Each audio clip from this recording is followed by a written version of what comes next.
Sir, നമ്മുടെ നാടിനെ അടുത്തറിയുന്ന ലോകമെമ്പാടുമുള്ളവർ നൽകുന്ന സംഭാവനയാണ് മുഖ്യമന്ത്രിയുടെ ദുരിതാശ്വാസ നിധിയുടെ പ്രധാന സ്രോതസ്സ്. അതോടൊപ്പം ഓരോ സംസ്ഥാന ബജറ്റിലും നിശ്ചിത വിഹിതം ഇതിലേക്ക് വകയിരുത്തുന്നു. 2016-17 മുതൽ 2024-25 വരെ 1950 കോടി രൂപയാണ് ഇപ്രകാരം നീക്കിവെച്ചത്. ഓഖിയുടെയും പ്രളയത്തിൻ്റെയും കോവിഡ് മഹാമാരിയുടെയും അവസരങ്ങളിലും ഇപ്പോൾ ചൂരൽമല, മുണ്ടക്കൈ എന്നിവിടങ്ങളിലുണ്ടായ ഉരുൾപൊട്ടലിൻ്റെ അവസരത്തിലും ഈ നിധിയിലേക്ക് ജനങ്ങൾ നൽകിയ സംഭാവന വളരെ വലുതാണ്.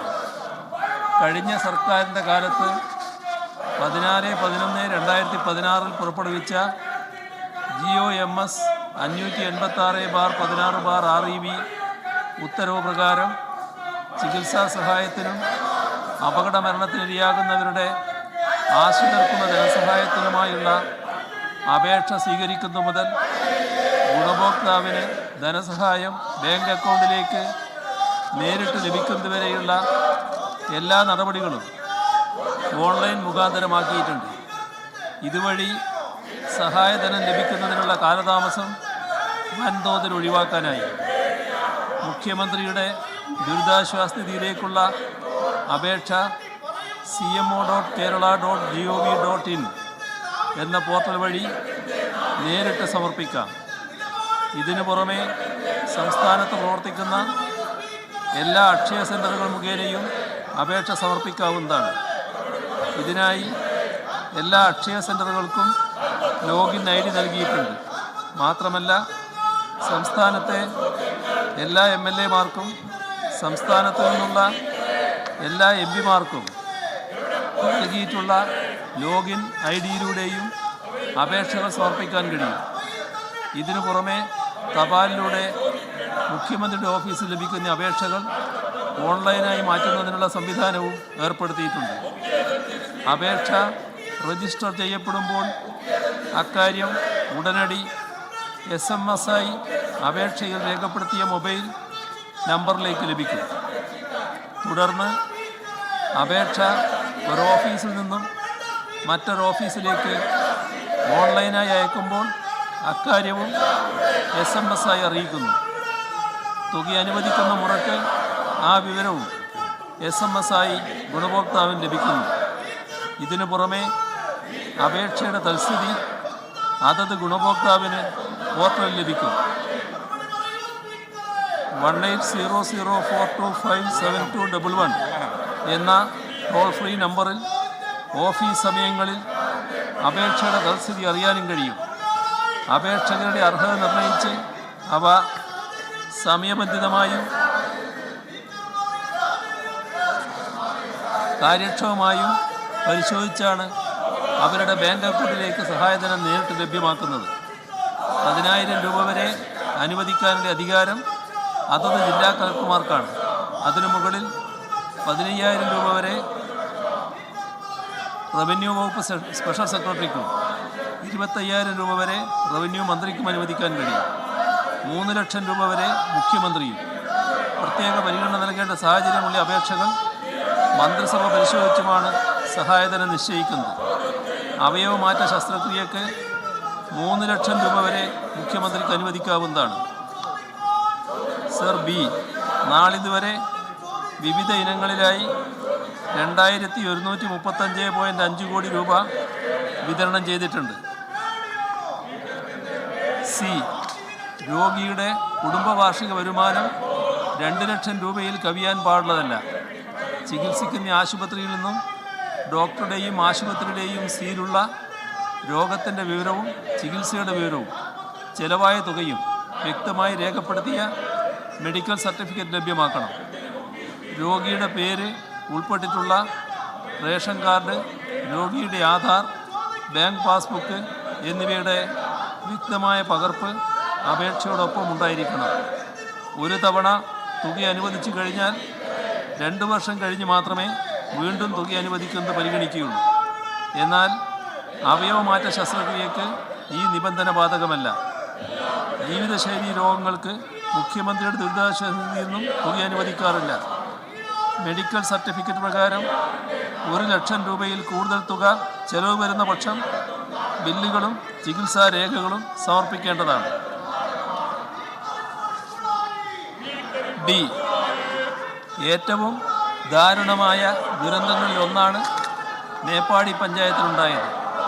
സമാനതകളില്ലാത്ത രക്ഷാപ്രവർത്തനങ്ങളും താൽക്കാലിക പുനരധിവാസ പ്രവർത്തനങ്ങളും സമയബന്ധിതമായി പൂർത്തിയാക്കി.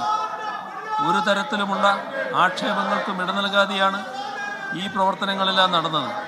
ഇതിന് എല്ലാവരുടെയും സഹകരണവും പിന്തുണയും ഉണ്ടായി.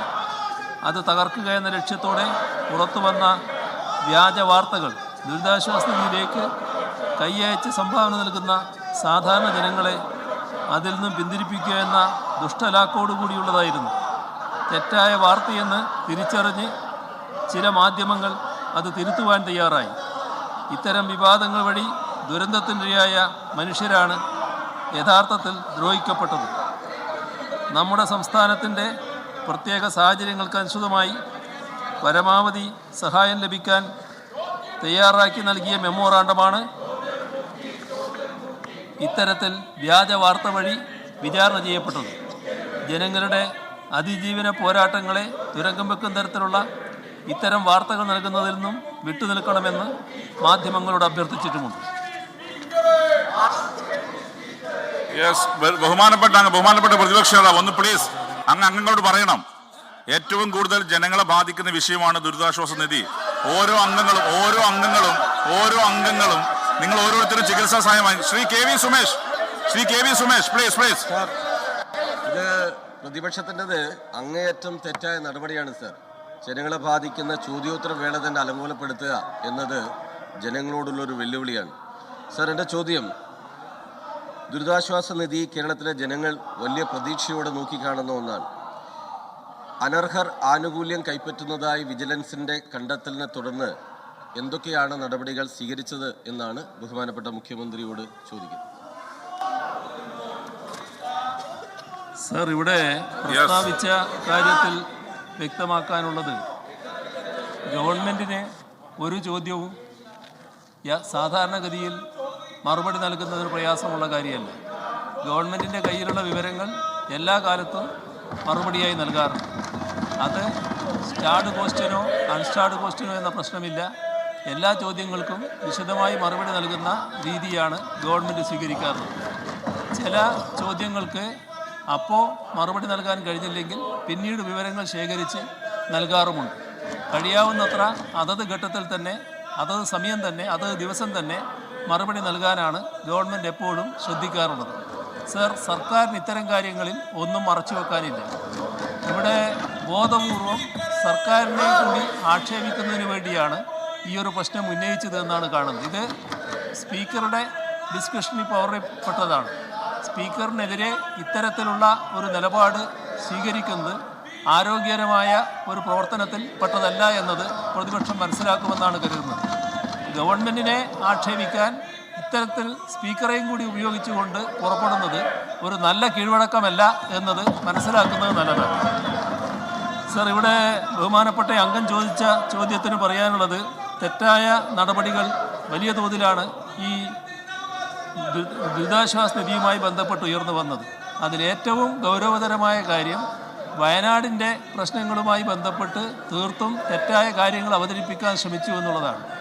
എല്ലാം ലക്ഷ്യമിട്ടത് ദുരിതാശ്വാസ നിധിയെ തകർക്കുക എന്ന രീതിയായിരുന്നു.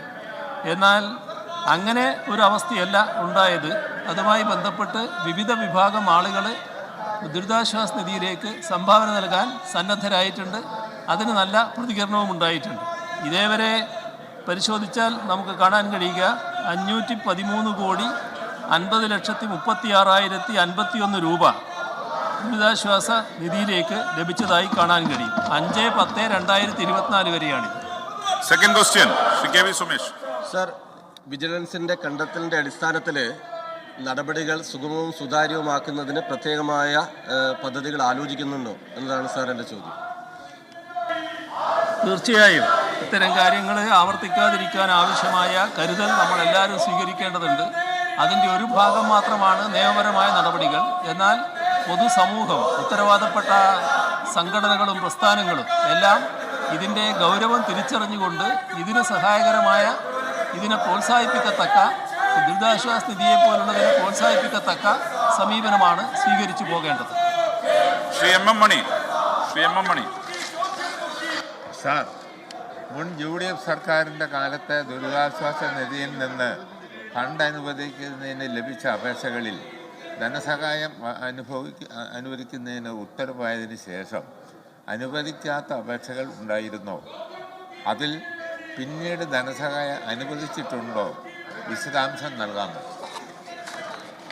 മിനിസ്റ്റർ. ചില പരാതികൾ അതുമായി ബന്ധപ്പെട്ടുണ്ടായിരുന്നു. ഇപ്പോൾ വിശദാംശങ്ങൾ എൻ്റെ കയ്യിലില്ല. എന്നാൽ അതുമായി ബന്ധപ്പെട്ട് ചില പരാതികൾ ഉണ്ടായി എന്ന് ബഹുമാനപ്പെട്ട അംഗം ചൂണ്ടിക്കാണിച്ചത് ശരിയാണ്. മൈക്ക് തരണമെങ്കിൽ ആളുകൾ അങ്ങോട്ട് ഇരുത്തിക്കണം. നിങ്ങളുടെ അംഗങ്ങൾ അങ്ങോട്ട് ഇരുത്തിച്ചാൽ മൈക്ക് തരും. യെസ്, അല്ല, ഭീഷണിയൊന്നുമില്ല. ഒരു ക്വസ്റ്റ്യൻ അവർ പോലും നടത്താൻ വിടില്ല എന്ന് പറഞ്ഞാൽ അത് പ്യൂർലി അൺഫെയർ ആണ്. ക്വസ്റ്റ്യൻ അവർ പോലും നടത്താൻ വിടില്ല പറഞ്ഞാൽ പ്യൂർലി അൺഫെയർ ആണ്. It's purely unfair. ഞാൻ വളരെ ക്ലിയർ ആയി ചെയർ പറഞ്ഞു എന്തുകൊണ്ടാണ് ക്വസ്റ്റ്യൻ ഡിനൈ ചെയ്തത്. അത് പറഞ്ഞു ഫ്ലോറിൽ. Tell them to go and take the seat. അവിടെ പോയിരിക്കാൻ പറ. ഇതിനകത്ത് ചെയർ നൽകുന്നതാണ്. നിങ്ങൾ അവിടെ പോയിരുന്നാൽ തരും. ആരാണ് ലീഡർ? ആരാണ്? ഒരുപാട് ലീഡർ ഉണ്ട് ഒപ്പോസിഷന്. ആരാണ് ഒപ്പോസിഷൻ ലീഡർ? ആരാ പറ.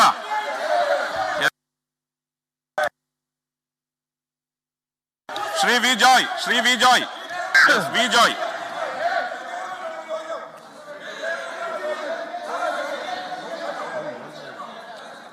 Please, Joy, please. Shri P. Joy, please.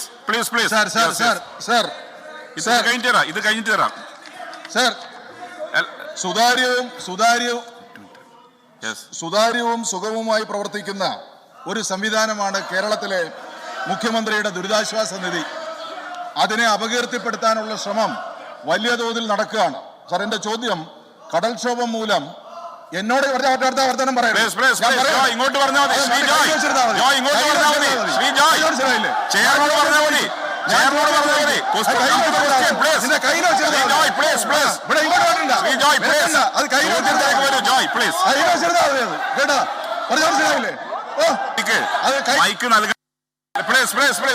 കടൽക്ഷോഭം മൂലം ജീവനോപാധികൾ നഷ്ടപ്പെടുന്നവർക്ക് ദുരിതാശ്വാസ നിധിയിൽ നിന്ന് പരമാവധി എത്ര രൂപയാണ് അനുവദിക്കുന്നത്?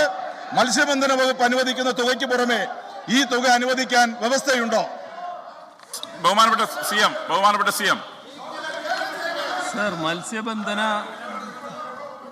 ഘട്ടത്തിൽ അപകടം പറ്റുന്ന മത്സ്യത്തൊഴിലാളികൾക്ക് സഹായം നൽകുന്നതിനുള്ള പദ്ധതി നേരത്തെ മുതൽ നമ്മുടെ സംസ്ഥാനത്ത് നിലവിലുണ്ട്. അതിൻ്റെ ഭാഗമായുള്ള ഇൻഷുറൻസ് തുകയായിരുന്നു ലഭിച്ചുകൊണ്ടിരുന്നത്. എന്നാൽ ചില ഘട്ടങ്ങളിൽ അതീവ ദാരുണമായ ചില സംഭവങ്ങൾ ഉണ്ടാകാറുണ്ട്. ഈ തൊഴിലാളി ചിലപ്പോൾ അംഗമായി രജിസ്റ്റർ ചെയ്തിട്ടുണ്ടാവില്ല, ഇൻഷുറൻസിൻ്റെ പരിധിയിൽപ്പെട്ടിട്ടുണ്ടാവില്ല. യഥാർത്ഥത്തിൽ മത്സ്യബന്ധനത്തിന് പോവുകയും അപകടത്തിൽപ്പെടുകയും മരണം സംഭവിക്കുകയും ചെയ്യുന്നു. അത്തരം ചില ഘട്ടങ്ങളിൽ അവരെ സഹായിക്കേണ്ടത് മനുഷ്യത്വപരമായ സമീപനമാണ് എന്ന തിരിച്ചറിവോടെ ചില നടപടികൾ ഓരോ കേസിൻ്റെയും പ്രശ്നങ്ങൾ പരിശോധിച്ചുകൊണ്ട് ഉചിതമായ തരത്തിൽ തീരുമാനിക്കാൻ സർക്കാർ സന്നദ്ധമായിരുന്നു. അതിൻ്റെ ഭാഗമായി ദുരിതാശ്വാസ നിധിയിൽ നിന്നും സഹായം നൽകുന്ന സമീപനവും സ്വീകരിച്ചു വരുന്നുണ്ട്. സർ, അങ്ങൊരു ചോദ്യം ചോദിച്ചു, ആരാണ് പ്രതിപക്ഷ നേതാവെന്ന്. സർക്കാരിന് വേണ്ടി സർക്കാരിൻ്റെ താല്പര്യങ്ങൾ സംരക്ഷിച്ച് സ്പീക്കറുടെ കസേരയിലിരുന്നതിൻ്റെ കുറ്റബോധം കൊണ്ടാണ് അങ്ങ് എന്നോട് ചോദിച്ചത് ആരാണ് പ്രതിപക്ഷ നേതാവ്.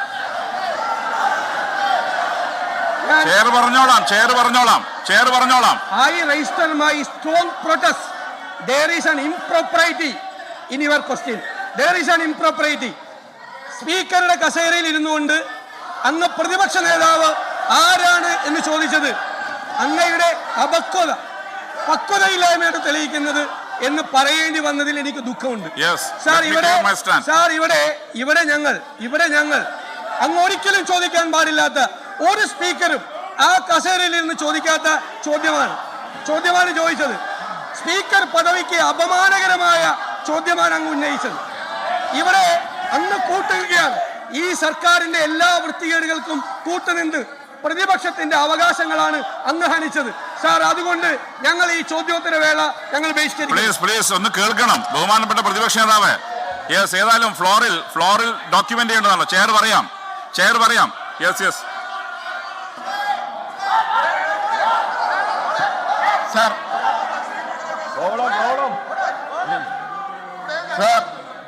ചെയറിനെതിരായി ബഹുമാനപ്പെട്ട പ്രതിപക്ഷ നേതാവ് തുടർച്ചയായി അധിക്ഷേപങ്ങൾ നടത്തിക്കൊണ്ടിരിക്കുകയാണ്. ആ അധിക്ഷേപത്തിന്റെ പാരമ്യമാണ് ഇന്ന് നാം കണ്ടത്. കേരളത്തിന്റെ ചരിത്രത്തിലെ ഏറ്റവും അപക്വമതിയായ പ്രതിപക്ഷ നേതാവ് എന്ന പദവിക്ക് അദ്ദേഹം ഇതോടുകൂടി അർഹനായിരിക്കുകയാണ്. ഈ ഫ്ലോറിൽ നിയമസഭയുടെ ചരിത്രം നോക്കിയാൽ ഒരു പ്രതിപക്ഷ നേതാവും ചെയറിനെ ഇതുപോലെ അധിക്ഷേപിച്ചതായിട്ട് നമുക്ക് കാണാൻ കഴിയില്ല. അങ്ങ് ശക്തൻ കൗൾ ഉദ്ധരിച്ചുകൊണ്ടാണ് അങ്ങയുടെ ഡിസ്ക്രിഷണറി റൈറ്റിനെ കുറിച്ച് ഒരു ചോദ്യത്തിന്റെ അഡ്മിസിബിലിറ്റി സംബന്ധിച്ച് ശക്തൻ കൗൾ ഉദ്ധരിച്ചുകൊണ്ട് ഇവിടെ വ്യക്തമാക്കുകയുണ്ടായി. ഏറ്റവും ആധികാരികമായിട്ടുള്ള പാർലമെന്ററി പ്രാക്ടീസ് സംബന്ധിച്ച അവസാന വാക്ക് ശക്തൻ കൗളാണ്. ബഹുമാനപ്പെട്ട പ്രതിപക്ഷ നേതാവ് ശക്തൻ കൗളിന് മുകളിൽ തന്നെ സ്വയം പ്രതിഷ്ഠിച്ചിരിക്കുകയാണ്. ആ പ്രതിപക്ഷ നേതാവിന്റെ അഹന്തയും അപക്വമായിട്ടുള്ള പെരുമാറ്റവും ഈ സഭയുടെ അന്തസ്സിനെ ഹനിക്കുന്നതാണ് എന്ന് ചൂണ്ടിക്കാണിക്കാൻ ആഗ്രഹിക്കുകയാണ്.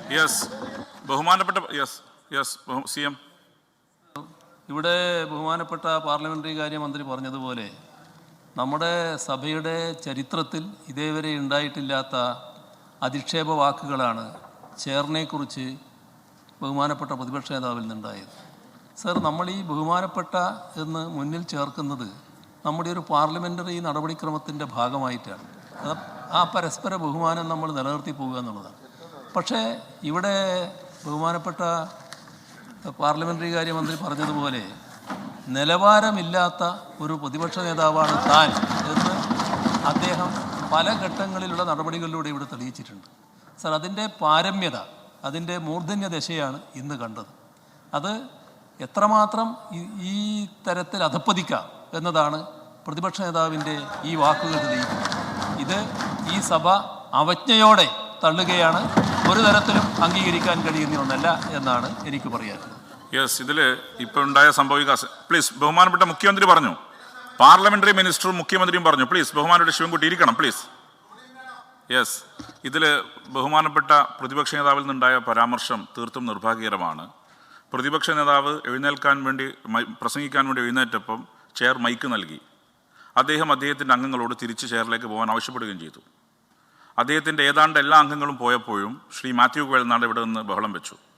അതുകൊണ്ടാണ് അത്തരമൊരു ചോദ്യം ബഹുമാനപ്പെട്ട പ്രതിപക്ഷ നേതാവിന് ചോദിക്കേണ്ടി വന്നത്. കാരണം പ്രതിപക്ഷ നേതൃത്വം നയിക്കുന്ന പ്രതിപക്ഷ നേതാവ് പറഞ്ഞിട്ട് പോലും ഒരംഗം ഇവിടെ നിന്ന് ചെയറിന് അഭിമുഖമായി നിന്ന് ബഹളം വെച്ചപ്പോഴാണ് അത്തരമൊരു ചോദ്യം ചോദിച്ചത്. പ്രതിപക്ഷ നേതാവ് ചെയറിനെതിരെ നടത്തിയ ഒരു പരാമർശവും സഭാരേഖയിൽ ഉണ്ടായിരിക്കുന്നതല്ല. ശ്രീമതി ശാന്തകുമാരി. സർ, കേരളത്തിൽ വളരെ അഭിമാനത്തോടുകൂടി ഞാനിപ്പോൾ പറയുന്നത് മുഖ്യമന്ത്രിയുടെ ദുരിതാശ്വാസ നിധിയുടെ ഭാഗമായി എൻ്റെ മണ്ഡലത്തിൽ ഏതാണ്ട് 2 കോടി രൂപയിലധികം സംഖ്യയാണ് ഈ പാവപ്പെട്ട മനുഷ്യർക്ക് വേണ്ടി ലഭ്യമായിട്ടുള്ളത്. കേരളത്തിൽ ഈ ബഹുമാനപ്പെട്ട പ്രതിപക്ഷ ജനങ്ങളുടെ കാര്യങ്ങൾ പോലും സംസാരിക്കാനുള്ള ഒരു വേദിയാണ് ക്വസ്റ്റ്യൻ അവർ, അതുപോലെ നിരസിക്കുന്നു. സാർ, എൻ്റെ ചോദ്യം ഇവിടെ നമ്മുടെ ഓഖി അതുപോലെ തന്നെ ചുഴലിക്കാറ്റ് പോലുള്ള ദുരന്തങ്ങൾ കേരളത്തിൽ ഉണ്ടായിട്ടുണ്ട്. അതുമായി ബന്ധപ്പെട്ടുകൊണ്ട് ധനസഹായമായി അതുപോലെ തന്നെ മരണപ്പെട്ടവരുടെയും കുടുംബങ്ങൾക്ക് വേണ്ടി ദുരിതാശ്വാസ നിധിയിൽ നിന്ന് എത്ര സംഖ്യയാണ് നൽകിയതെന്ന് ബഹുമാനപ്പെട്ട മുഖ്യമന്ത്രി മറുപടി പറയാമോ?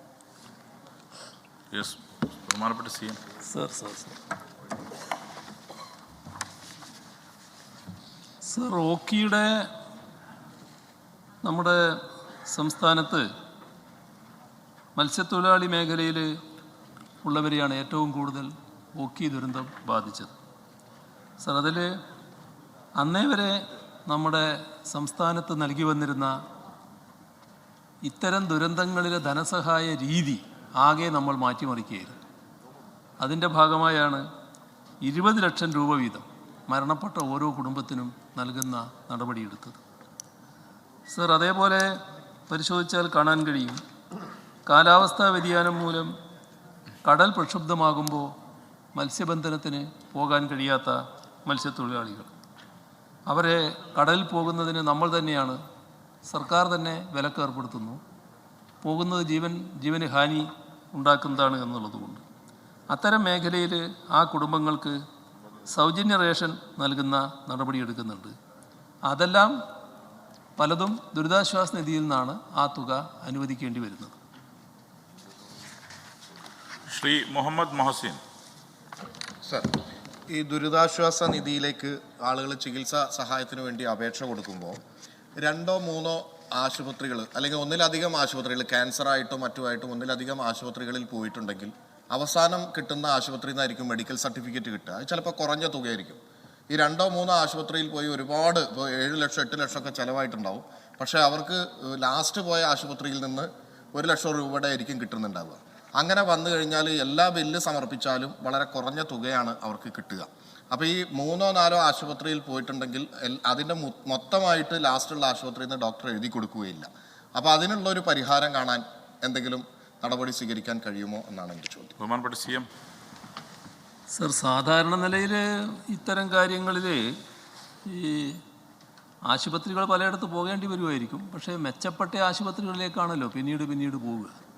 അപ്പോൾ അതിൻ്റെ ഭാഗമായി വരുന്ന ഏറ്റവും ഉയർന്ന ആശുപത്രിയിലെ ബിൽ തുകയായിരിക്കും വരുന്നുണ്ടാകുക. ഇതിൽ ആ ചെലവായ തുക മാത്രമല്ല പരിഗണിക്കുന്നത്, വേണ്ടി വരുന്ന തുക, ആൻറ്റിസിപ്പേറ്റഡ് എക്സ്പെൻഡിച്ചർ എന്ന് പറഞ്ഞുകൊണ്ട് ആ ഡോക്ടർ സാക്ഷ്യപ്പെടുത്തുന്നുണ്ട്. അതുകൂടി പരിഗണിച്ചുകൊണ്ട് കൂടിയാണ് സംഖ്യ അനുവദിക്കുന്നത്. അപ്പോൾ വലിയ പരാതി അത് സംബന്ധിച്ചുണ്ടായിട്ടില്ല. ഏതെങ്കിലും പ്രത്യേക പ്രശ്നമുണ്ടെങ്കിൽ അത് ശ്രദ്ധയിൽപ്പെടുത്തിയാൽ നമുക്ക് പരിശോധിക്കാൻ സംവിധാനം ഉണ്ടാക്കുകയും ചെയ്യും.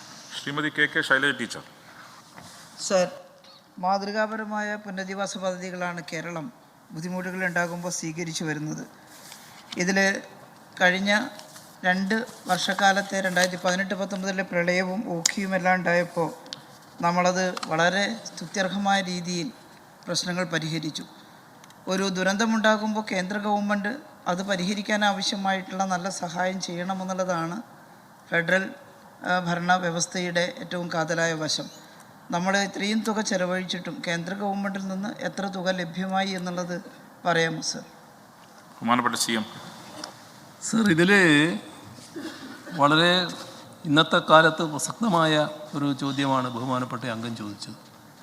നാം ഒരു വലിയ ദുരന്തമാണ് നേരിടേണ്ടി വന്നത്. ആ ദുരന്തത്തിൽ നമ്മോടൊപ്പം സഹതപിക്കാൻ രാജ്യമാകെ, ലോകം തന്നെ തയ്യാറാവുകയും ചെയ്തു. ഇന്ത്യൻ പ്രധാനമന്ത്രി തന്നെ ഇവിടെ വരികയും വലിയ സമയം നമ്മോടൊപ്പം അവിടെ ചെലവഴിക്കുകയും ചെയ്തു. ആ ദുരന്തബാധിതരോടൊപ്പം ചെലവഴിച്ചു. നമ്മൾ വലിയ തോതിലുള്ളൊരു പുനരധിവാസ പ്രക്രിയയാണ് അവിടെ ആരംഭിക്കുന്നത്. ആ കാര്യങ്ങളിൽ നല്ല സഹായം കേന്ദ്ര ഗവൺമെൻറ്റിന് ലഭ്യമാകണമായിരുന്നു. അത് പ്രധാനമന്ത്രി ഇവിടെ വന്നപ്പോൾ തന്നെ പറഞ്ഞു. അതിൻ്റെ ഭാഗമായുള്ള വിശദമായ നിവേദനം പിന്നെ കൊടുക്കുകയും ചെയ്തു. സാധാരണ ഇതിന് അംഗീകരിച്ച ഒരു നടപടിക്രമമുണ്ട്. ആ നടപടിക്രമം അനുസരിച്ച് തന്നെ കൃത്യമായ നിവേദനം കൊടുത്തു.